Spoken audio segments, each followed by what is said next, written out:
Hello, everybody. This is the Open the Book team again with two excellent stories about Jesus for you today. But before we begin, and we're speaking to you wherever you are, at home or at school, I want to give you two messages. The first is from our Bishop Robert, who has asked us today especially to pray for the schools, the teachers, the staff, the pupils, and the families. Today is the day the church celebrates the baby Jesus being taken to the temple for the first time. It's called Candlemas.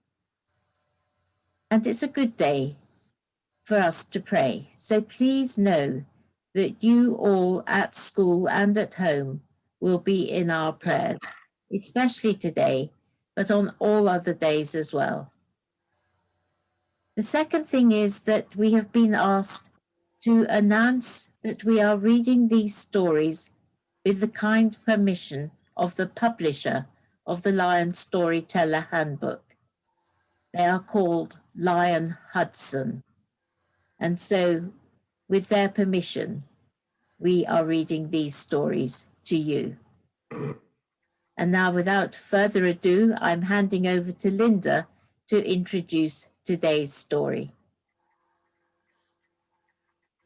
Do you like doing what you're told? Would you like to be in the army where you are given orders that you have to obey? Soldiers learn that it's important to carry out orders.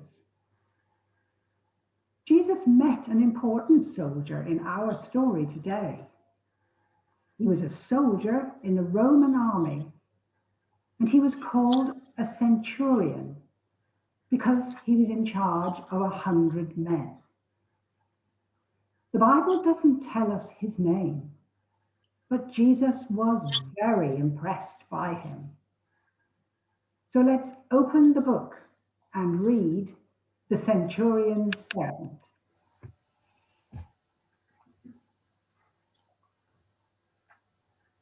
The Roman centurion stood before his soldiers. There were 100 in all, each and every man sworn to do whatever the centurion commanded. Fetch my sword, he ordered. Yes, sir. Right away, sir, shouted one of the soldiers, and he was off in a flash. Fetch my shield. Yes, sir. Right away, sir. And another soldier ran off as well. Forward march, he shouted, once everything was ready. Yes, sir. Right away, sir, answered each and every man. And they marched off together through the streets of Capernaum. The centurion was used to giving orders, and he was used to being obeyed, not only by his men, but by the people of Capernaum as well, for the Romans were in charge of that city and all the land where Jesus lived, a land they had taken by force and now ruled with a cruel hand. One day, the centurion went home to hear some bad news. His servant was ill, unable to move, and in great pain. The centurion felt sorry for his servant, but for all his power, there was nothing he could do. No order he could give to make that pain go away. So the centurion went to see Jesus. He'd heard that Jesus made sick people well, and so his request was simple. Help me, sir. My servant is terribly ill. The people standing around Jesus wondered what he would do. The centurion and his soldiers had bullied them and stolen from them and pushed them around. Would Jesus do for this man what he had for so many others? But there was no question in Jesus' mind. He had taught his followers to love everyone, even their enemies. How could he do any less?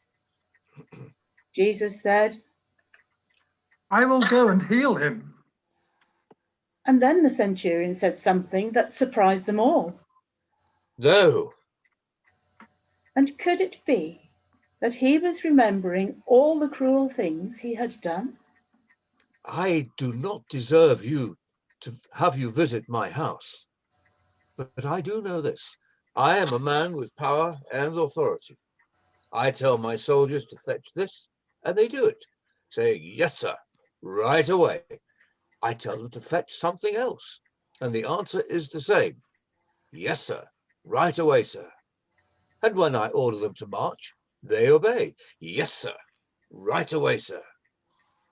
You have power too, power over sickness. So all you need to do is give the order, and I know that my servant will be healed. Jesus turned to those around him, amazed.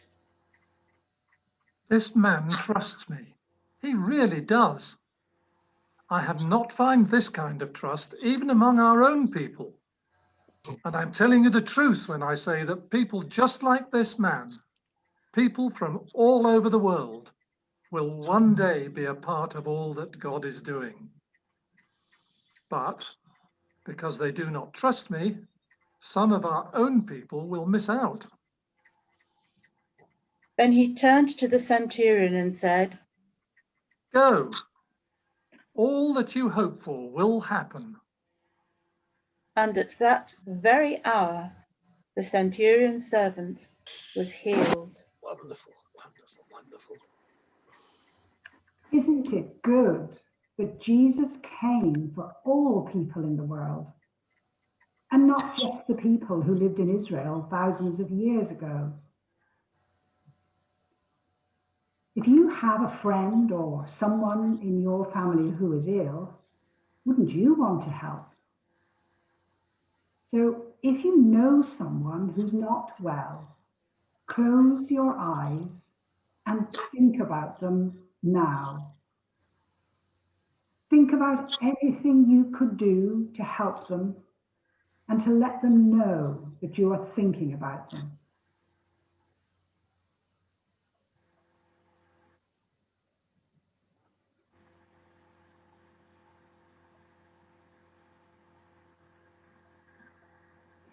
Now, I'm going to say a prayer. And if you want to make it your prayer, say Amen at the end after me. Dear God, thank you for all the people like doctors and nurses who work very hard to make people better. Please be with anyone we know who is not well, and please make them better too. Amen. That's all for today. We'll be back very soon with another story.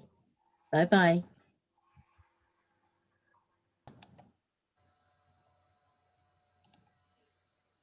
Oh.